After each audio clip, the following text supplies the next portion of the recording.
Power, true power, corrupts all. It creates enemies all around you and turns you against those you once called friend or even brother. You cannot escape its blackening corruption. You can only weather it and ensure it doesn't turn you into a monster. Humanity is in the Iron Age. City-states have become prevalent as migration and agriculture increases populations. One such city-state would be founded within the Italian peninsula along the Tiber. This city would be known as Rome. As with most things, the beginnings of what was or would be the Roman Empire would be humble. Slowly and with great sacrifice, this city would grow and expand, utilizing their martial culture. The origins of Rome are numerous as well as mythical. We can do no more than guess at Rome's beginnings. There are accounts that suggest that the Romans were at one time Greek, and that the founder of Rome was the descendant of a Trojan prince. However, as rivalry with the Greeks became more prominent, the Romans, seeking to distance themselves from the Greeks, may have changed their origins themselves. What mythical origin is most valid is impossible to discern, as the factual origins may be never known. For the purpose of this video, we will focus on the non-Greek origin, as this is what the Romans themselves recognized as their own beginnings.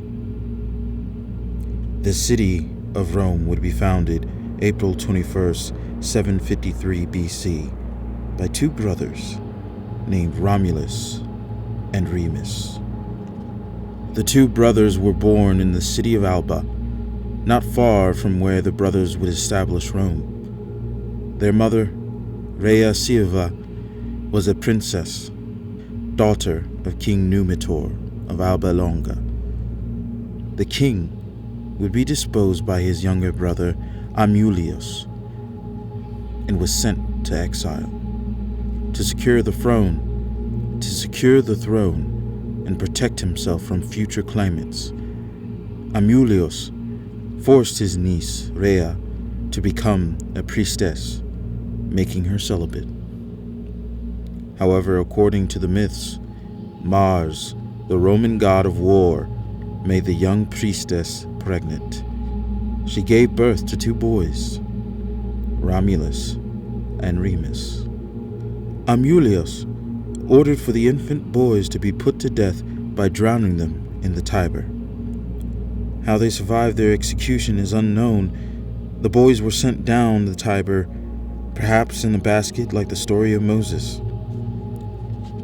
The infants would wash up along the Tiber as the base of the Palatine Hill, where it is said that the she-wolf came upon the human infants and allowed the boys to nurse off her.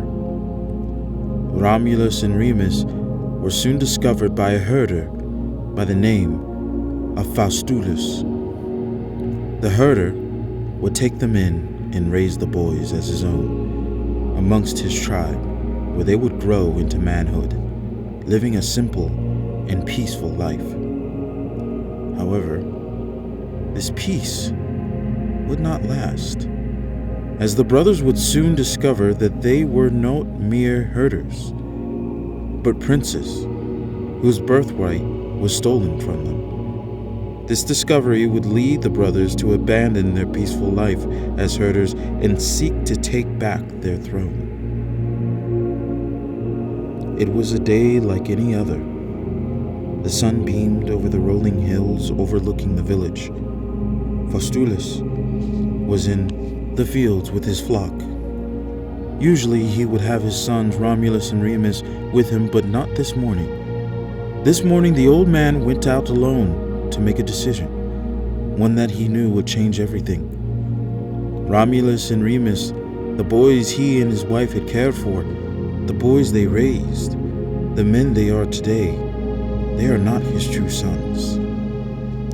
He and his wife thought it would be best to hide the truth from them. They had no memories of their mother, so why burden them with such knowledge? Hiding the truth always nagged at him. Until he discovered where the boys came from, he knew they would always be in danger, so hiding the truth seemed like the right thing to do. But things have changed. His wife had passed, and he is in an old age. He knew that he was not long for the world. His boys were now men, and they deserved to know the truth. Faustulus took his flock back to the village and made his way home. As he got closer, he saw both Romulus and Remus splitting wood. He almost talked himself out of telling the truth. They are no longer boys. They have a right to know, Faustulus thought to himself. Father, Romulus shouted, why did you not wait for us to help you take out the herd? It is too dangerous for you to be out alone, so far from the village. I am fine, my son. I only wish to relive my youth in some small way. There will come a day where I won't be able to herd our flock at all. It is calming to know that, for the time being, I can still do it. Remus looked at Romulus in jest. Romulus, you worry too much. I told you father was fine. You always get so worked up, like a woman. And you never take anything seriously. Everything is one big joke to you, isn't it? Brother, I take many things seriously, just not you. Romulus clenched his axe in his hand in response to his brother's insult. They had always been like this. Romulus, the more serious and disciplined of the two, while Remus was his polar opposite, rebellious in his ways and always antagonizing his brother. Calm yourselves, my sons. Today is not the day for fighting. Come, let us sit. I must tell you something important. Me and your mother have kept a secret from you. A secret that I shall now reveal for the first time. You are now men, and you deserve to know. Romulus looked at his father attentively, hanging on every word with anticipation. What was this great secret? Even Remus, who found it difficult to take anything seriously, was quiet and attentive. I am not your true father, nor did your mother birth you. She could not get pregnant. No matter what we tried, nothing worked. We eventually accepted that we would never have children on our own, until one day I took my herd by the Tiber, near the Palatine.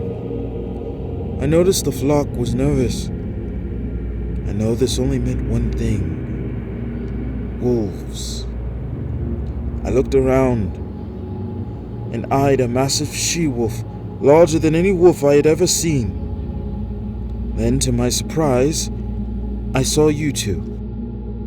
I panicked. I thought the wolf was looking to eat you. But as I got closer, the she-wolf stood over you as if she was protecting you. The wolf simply stared at me. Before I knew it, I was within arm's reach of the beast. She simply licked both of you, the way a wolf would lick her pups. And then this massive wolf calmly went to the forest. I quickly carried you both back to home. I told your mother about the wolf, and she was elated, believing that the gods had answered her prayers. I was simply happy to see my wife with such joy again. You lied to us. You kept this from us. All these years, you had no right, Remus yelled. Romulus sat in disbelief to hear that his father and mother were not his true parents. Yes, we lied, and for that I ask for your forgiveness. But before you curse me, let me explain why me and your mother kept this secret. Soldiers from Alba Longa came to the village and claimed they were looking for two babes that were set down the Tiber. They said these two boys were the nephew of the new king, Amulios, and that a reward would be given to anyone who found the lost nephews. The usurper must have thought of us as fools, if he did not think that we would not know why he truly wanted the grandsons of the brother he had betrayed and overthrew. We knew that they would kill you, so we kept the secret, even from you, to ensure the truth was not revealed. The lie we told was to guard and protect you and deceive those who sought your deaths. Regardless, you are still my sons, and I your father. As she rests with the gods, know that your mother protected and loved you, as if she birthed you herself. Nothing will ever change that. This is a lot, Father, but I understand what you and Mother did, and I thank you for saving us. Fastulius smiled, feeling a sense of relief. You dare call him father? Did you not hear his lies? He is not our father, nor was that woman our mother, Remus said coldly. Remus, you go too far. They are our parents. They raised and protect us with love, and you choose to spit on that? It matters not. They lied. I knew I was not some poor herder all my life. I knew deep down. You say I never take anything seriously. That is because I knew my life was a farce. I am sorry, my son. Do not call me that, old man. You are not my father, and your dead wife is not my mother. I will not abide this, Remus. You shame yourself. You are ungrateful and spiteful as always, but to insult our mother and father in such a way, this is too much. They are false, brother. Our mother was a princess. We are princes. We are of noble blood. If you wish to remain a herder, so be it, but I refuse. Remus stood up and began to leave. Remus, you must understand. I don't need anything from you. You old fool. You are not my father. Fastulius was heartbroken, as he knew he had lost a son forever. Where are you going, Remus? We are not done here. I am done, brother. I am going to recruit men and reclaim our birthright. I'll be waiting for you. Romulus, you must go with your brother. I cannot abandon you, father. Especially not to reclaim some birthright I have never known. Remus is your brother. If you choose to stay, I fear you will regret that decision. From the day I laid eyes on you boys, I knew, deep down, you were destined for greatness. The life of a herder is not your fate, my son. Go. Do not run from this. You, together with your brother, must discover what having this knowledge means. Go and find out who you truly are. I will, Father, and I will return. Romulus gave his father the embrace of a loving son and left the home of his childhood. Fastulius sat alone in deep sadness, as he knew he would never see his sons again. After the revelation of their true parentage, the brothers set off with a band of warriors who agreed to fight for the now revealed princess. They invaded and conquered Alba Longa and deposed their uncle. After returning the throne to their grandfather, the brothers, with their supporters, traveled to the Palatine Hill, where their adopted father first found them. There, they founded their own settlement and began to build. However, the friction between the brothers became untenable. It came to a boiling point. Feeling that Remus sought to undermine and betray him, Romulus slew his own brother. And thus, the final act that would give birth to a new settlement would be a violent one. Romulus would name his new city-state Rome after himself and would lay the foundations that would soon become the Eternal City. Romulus would pass on, beginning a dynasty until 616 BC, when an Etruscan king named Lucius Tarquinius Princess. His rule would bring urbanization, gladiatorial games, chariot races, roads, and sanitation. The reign of Etruscan kings would help modernize the Latins living within the region, until the reign of Tarquinius Superbus in 509 BC.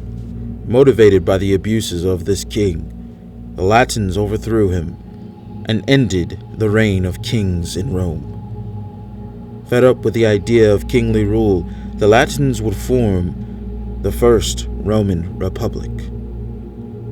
The patricians, who were the landowners of the society, would have the right of office as well as the vote, while the common man or plebeians would have no such political power.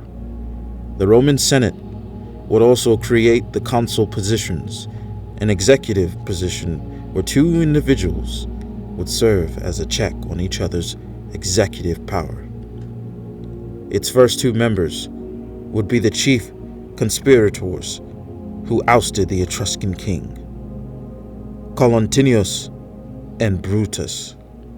The new Roman Republic would spend the next 100 years expanding until finally controlling the entirety of the Italian peninsula. Thank you for watching this video, and stay tuned as we cover more events and wars in human history. If you would like to see more and support the channel, please feel free to like, comment, and subscribe, and hit the bell icon. And as always, Humanitas Scientia Illustrio.